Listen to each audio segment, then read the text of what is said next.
Hello everyone, my name is Satya Zanab and you are watching my channel Best Explanation Point. Today I'm going to continue tenses. Tenses पे मैं already 2 videos बना चुकी हूँ. Part 1 and part 2 जो मैंने upload किया था उसमें बहुत ही डिटेल्स के साथ टेंसेस के बेसिक्स समझाए थे आपको. इस वीडियो में बेसिकली मैं स्टार्ट करने जा रही हूँ प्रेजेंट इंडेफिनिट टेंस के सारे यूजेस.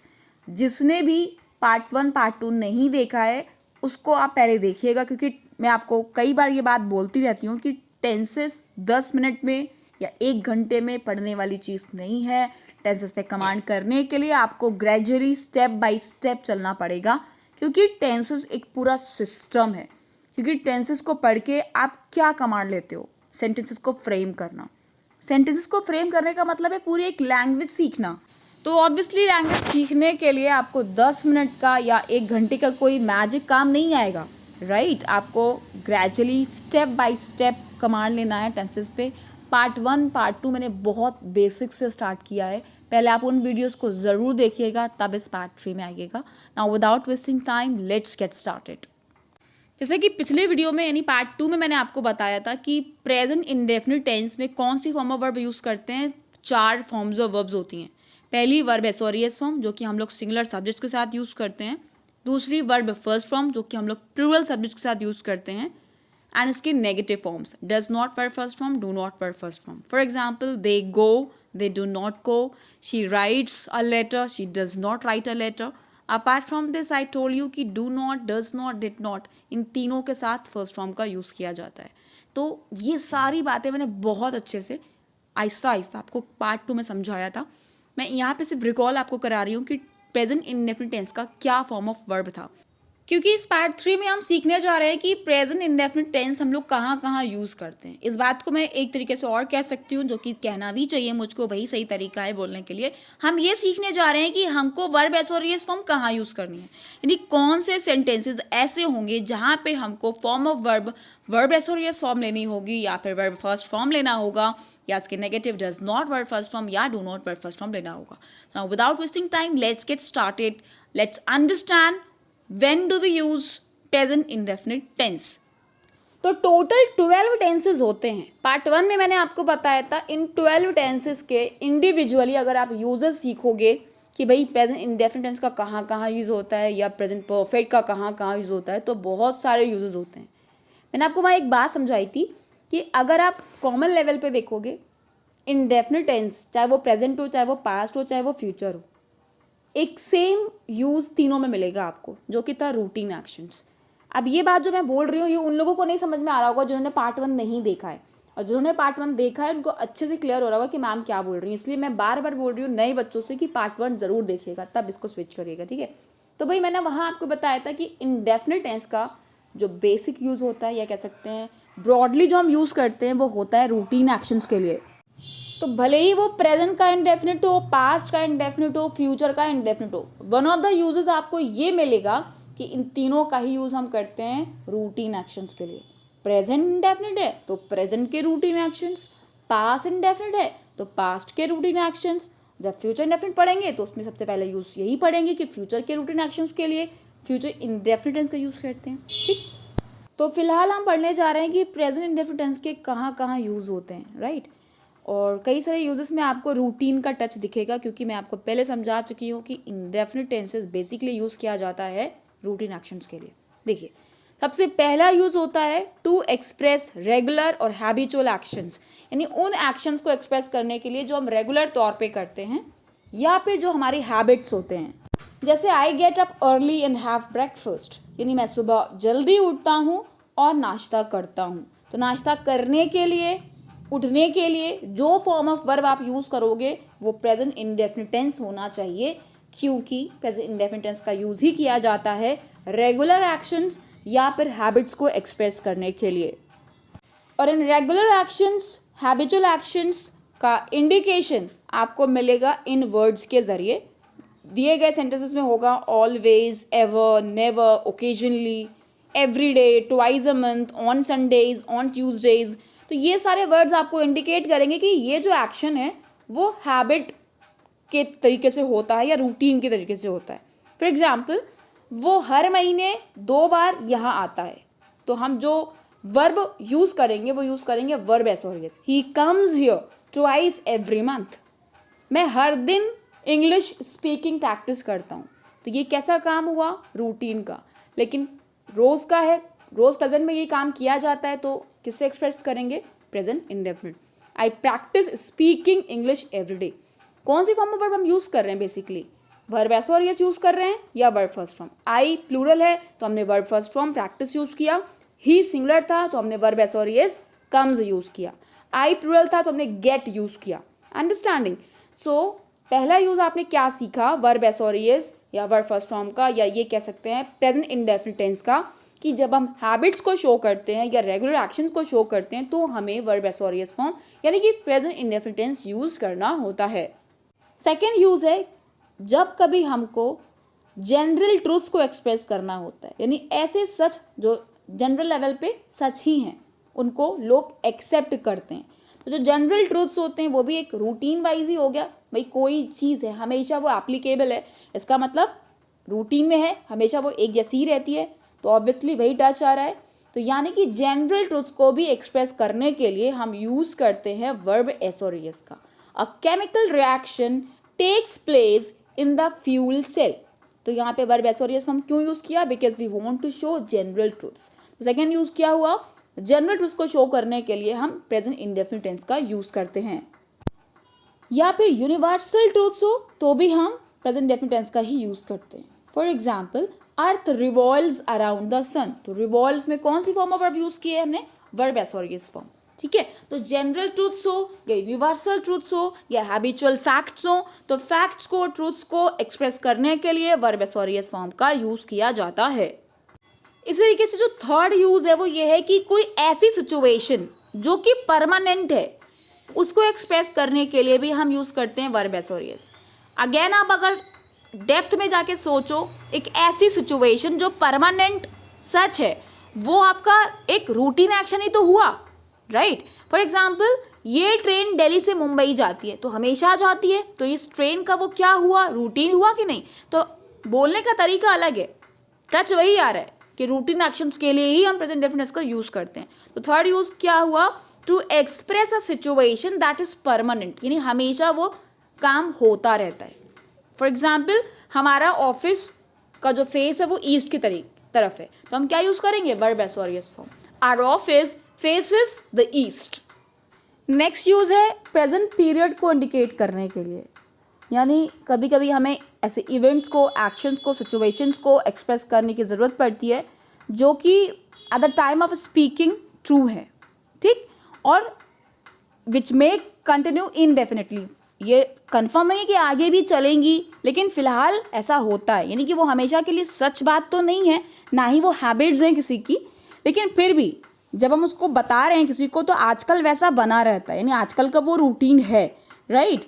तो ऐसे सेंटेंसेस को एक्सप्रेस करने के लिए भी हम यूज़ करते हैं वर्ब एसोरियस का। For example my father works in an office.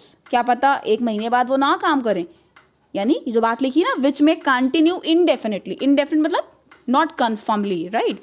तो ऐसे एक्शंस जो बोलने के टाइम तो सच हैं, कुछ समय तक तो चलेंगे, लेकिन इनडेफिनेटली हम नहीं बता सकते कि कंटिन्यू करेंगे कि नहीं करेंगे, तो उसके लिए भी हम यूज़ करते हैं वर्ब एसोरियस फॉर्म का। नेक्स्ट सेंटेंस दिया गया, our school has a big hall. हो सकता है कि स्कूल का बिग हॉल ना हो के कभी कुछ और वहाँ बन जाए तो वो हॉल छोटा हो जाए, राइट? अंडरस्टैंडिंग? तो विच मे कंटिन्यू इंडेफिनेटली, ऐसे एक्शंस के लिए हम यूज़ करते हैं फर्स्ट फॉर्म। यहाँ पे जो हैज़ आ रहा है वो फर्स्ट फॉर्म की तरीके से आ रहा है, याद रखिएगा। नेक्स्ट यूज़ है टू इंट्रोड्यूस कोटेशन। जब हमें किसी की कही हुई बात को इंट्रोड्यूस करना होता है उसके लिए हम वर्ब एसोरियस का यूज़ करते हैं। For example Thomas Fuller says, says पे गौर करिएगा, तो थॉमस फुलर सेड नहीं लिखेंगे हम। थॉमस फुलर ने बात भले ही पास्ट में बोली हो, लेकिन हम इंग्लिश में इसको किस तरीके से लिखते हैं? वर्ब एसोरियस के जरिए, राइट? धीरे धीरे अब हम ये आगे बढ़ रहे हैं कि सिर्फ और सिर्फ रूटीन एक्शंस के लिए ही हम वर्ब एसोरियस का फॉर्म नहीं करते हैं, कई सारे अलग अलग यूजेस भी होते हैं, जिसमें से पहला यूज़ मैंने आपको बता दिया कि जब हम किसी की कही हुई बात को इंट्रोड्यूस करते हैं, भले ही वो बात उसने बहुत पास्ट में बोली हो, है वो काम पास्ट का कि थॉमस फुलर ने बोला, थॉमस फुलर ने कहा था, लेकिन हम इसको लिखते कैसे इंग्लिश में? वर्ब एस और एस के जरिए, हमेशा याद रखिएगा। तो आपका सही सेंटेंस होगा Thomas Fuller says whatever he said. हम ये नहीं लिख सकते थॉमस फुलर टोल्ड या Thomas Fuller said, no. Understanding? So to introduce quotations also we use verb aorist form, that means present indefinite tense. Next use है कि whenever we want to show the immediate present, यानी कि फ़ौरन कोई काम होने वाला है, इमीडिएट प्रेजेंट अगर हम एक्सप्रेस करना चाहते हैं, उसके लिए भी हम यूज़ करते हैं वर्ब एसोरियस का। जैसे कि वो मुझसे अभी फ़ौरन मिलना चाहती है या बात करना चाहती है, तो इसके लिए भी हम यूज़ करेंगे verb s or es form. For example, she wants to speak to me at once, we can not say she is wanting या she will want, nothing else, we will use she wants. Understanding? For example we have to say बहुत गर्मी है, बहुत सर्दी है, तो ये immediate present को शो कर रहा है, इसके लिए भी आप वर्ब एसोरियस का फॉर्म यूज़ करेंगे। It is very old, is form of verb होता है, फर्स्ट फॉर्म होता है BEB का, राइट। अब इसके बाद प्रेजेंट इंडेफिनिट टेंस के हम वो सारे यूजेस पढ़ने वाले हैं जिसमें रूटीन का लेना देना नहीं होगा। अभी तक हमने कई सारे ऐसे यूजेस को देखा जिसमें रूटीन का कहीं ना कहीं टच आ रहा था किसी तरीके से, लेकिन अब हम ऐसे यूजेस को पढ़ेंगे जिसमें रूटीन का कोई टच नहीं है।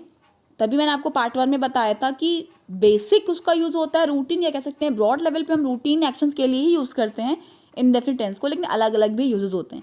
तब वो अलग अलग यूजेस क्या होते हैं, लेट्स गेट स्टार्टेड। सबसे पहला यूज़, जब हम सेंटेंसेस को हेयर या देयर से स्टार्ट करते हैं तो वहाँ पे वर्ब एसोरियस का फॉर्म लिया जाता है। For example, here comes the captain, मतलब क्या है सेंटेंस का? इसका मतलब है द कैप्टन हैज़ कम, यानी रिसेंट के जो एक्शन हो रहे हैं, जो खत्म हो गए हैं, इसके लिए हम स्पेशली प्रेजेंट परफेक्ट टेंस का यूज़ करना चाहिए, लेकिन हम नहीं करते हैं, हम यूज़ करते हैं वर्ब एसोरियस का।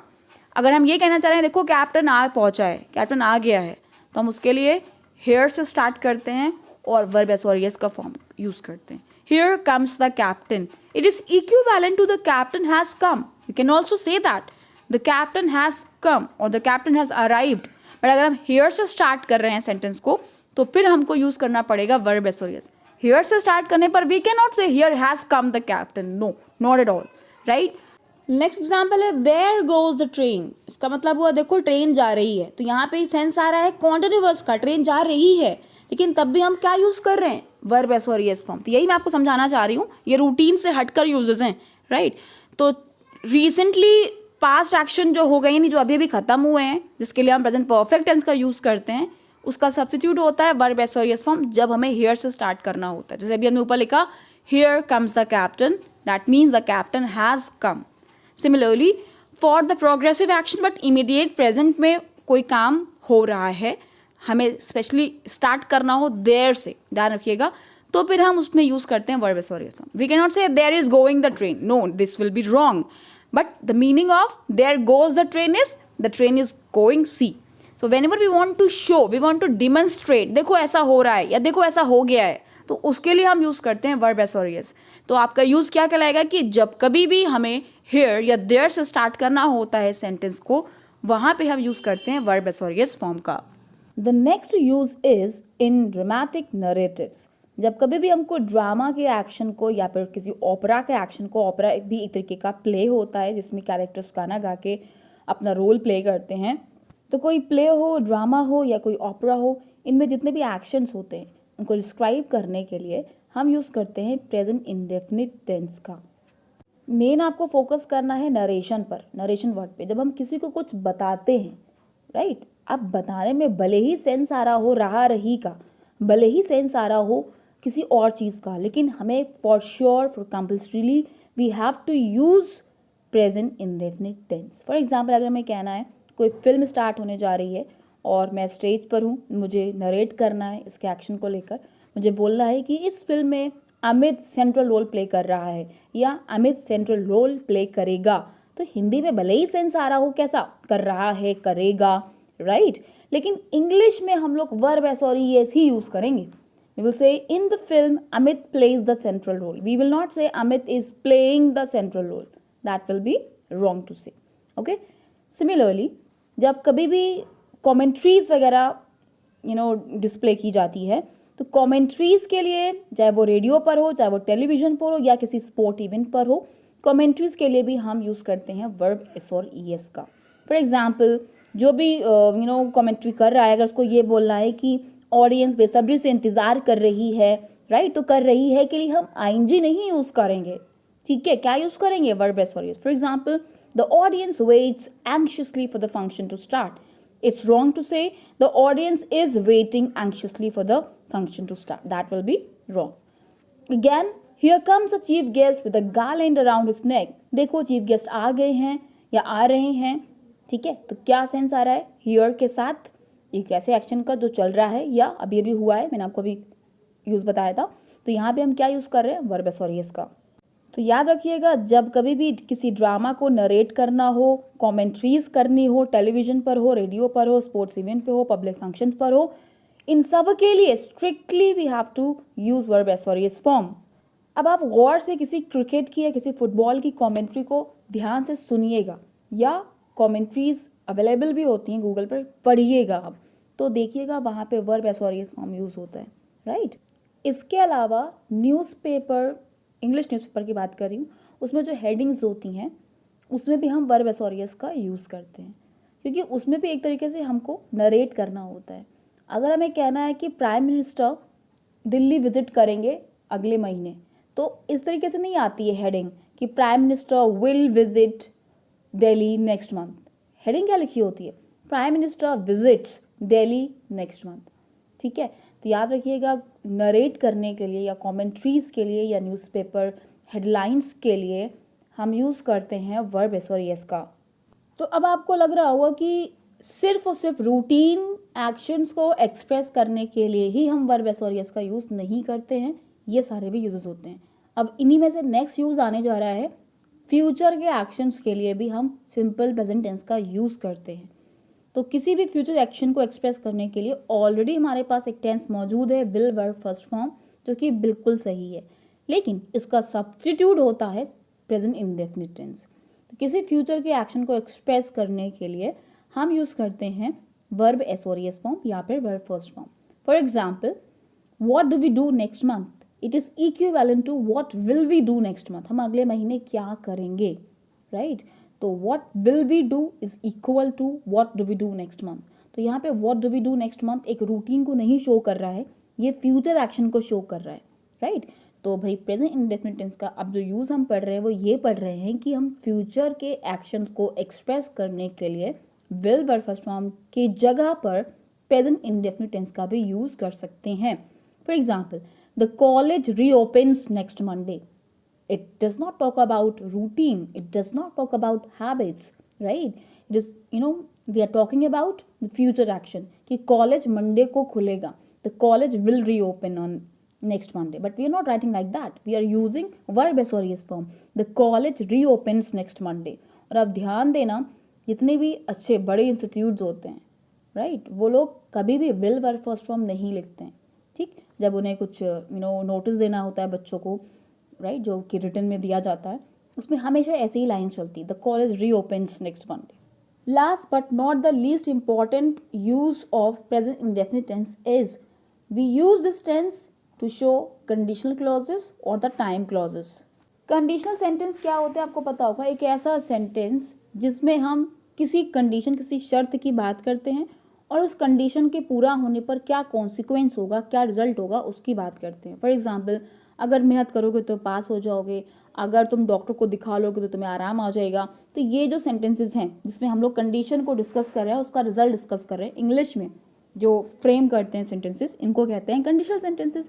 तो भाई कंडीशनल सेंटेंस में दो छोटे छोटे सेंटेंस आते हैं जिसको हम लोग क्लॉजेस कहते हैं. तो clause is a part of a sentence that contains a subject and a verb. अगर तुम डॉक्टर को दिखा लोगे, दिस इज अ क्लॉज, तो तुम्हें आराम आ जाएगा, this is a clause in English when we make it, right? तो अगर कोई ऐसा सेंटेंस आपको लिखना है या बोलना है जिसमें एक तरफ कंडीशनल क्लॉज है, तो वहां पे हम यूज करते हैं वर्ब एस और यस फॉर्म का. किसका यूज करते हैं? वर्ब एस और यस फॉर्म का. सेंस आ रहा होता है फ्यूचर का ही, लेकिन हम यूज करते हैं वर्ब एस और यस फॉर्म.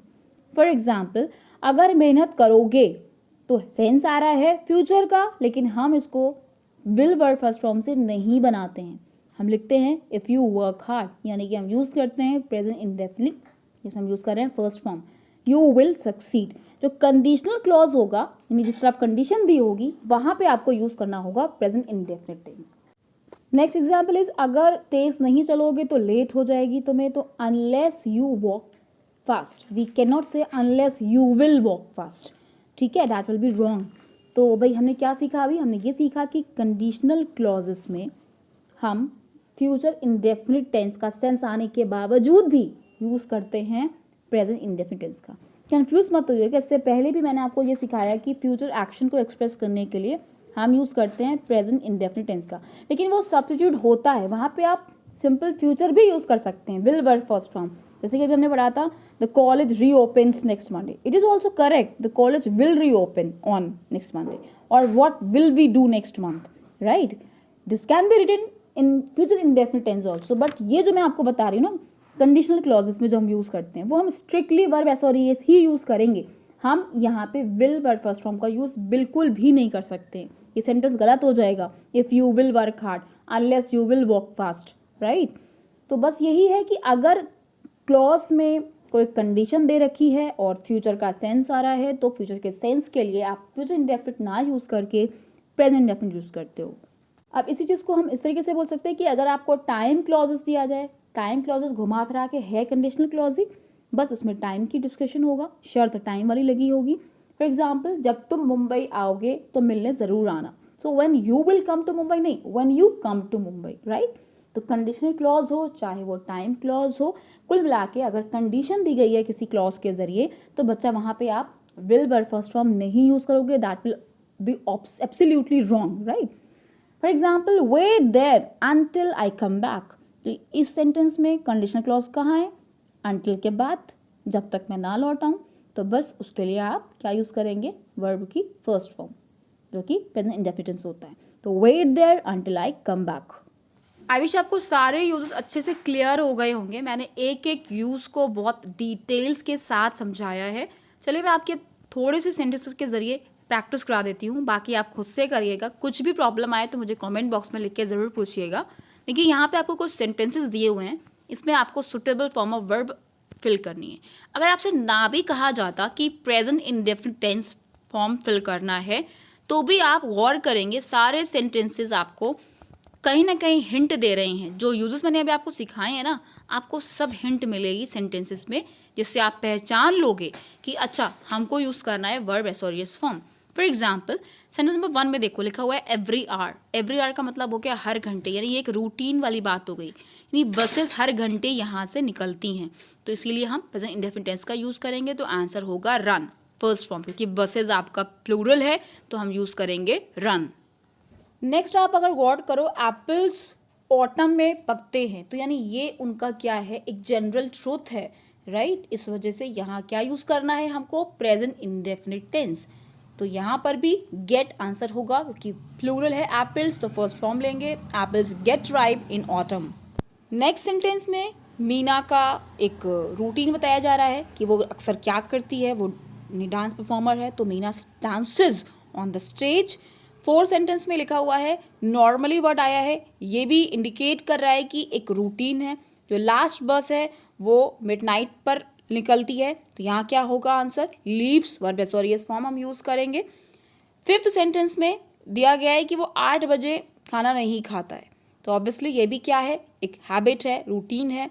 तो यहाँ पे आपको नेगेटिव यूज़ करना है, तो मैं आपको बता चुकी हूँ वर्ब एसोरियस का नेगेटिव होता है does not verb first form, तो आंसर हो जाएगा he does not have dinner eight 8 PM। Next exercise आपके लिए दे रखी है मैंने, प्रिंसिपल रात से बात करना चाहते हैं, इमीडिएट प्रेजेंट है, मैंने आपको एग्जांपल दिया था इसका, तो आंसर होगा वॉन्ट्स। सेकेंड आप दे सकते हो, ये एक यूनिवर्सल ट्रूथ है, आंसर होगा रिवॉल्व्स। बेबी पूरे दिन रोता रहता है, यानी कि उसका ये क्या है, रूटीन है, तो क्राइज। 4th एक रूटीन है, यानी कि फ्लाइट 8 बजे मॉर्निंग निकलती है, तो लीव्स। इस तरीके से सारे सेंटेंसेस में वर्ब एसोरियस फॉर्म या फिर वर्ब फर्स्ट फॉर्म आएगी। वर्ब एसोरियस फॉर्म तब लेंगे जब आपका सब्जेक्ट सिंगुलर होगा, वर्ब फर्स्ट फॉर्म तब लेंगे जब आपका सब्जेक्ट प्लूरल होगा। 5th sentence what smells so good. 6 will be Hema plays, Tony goes.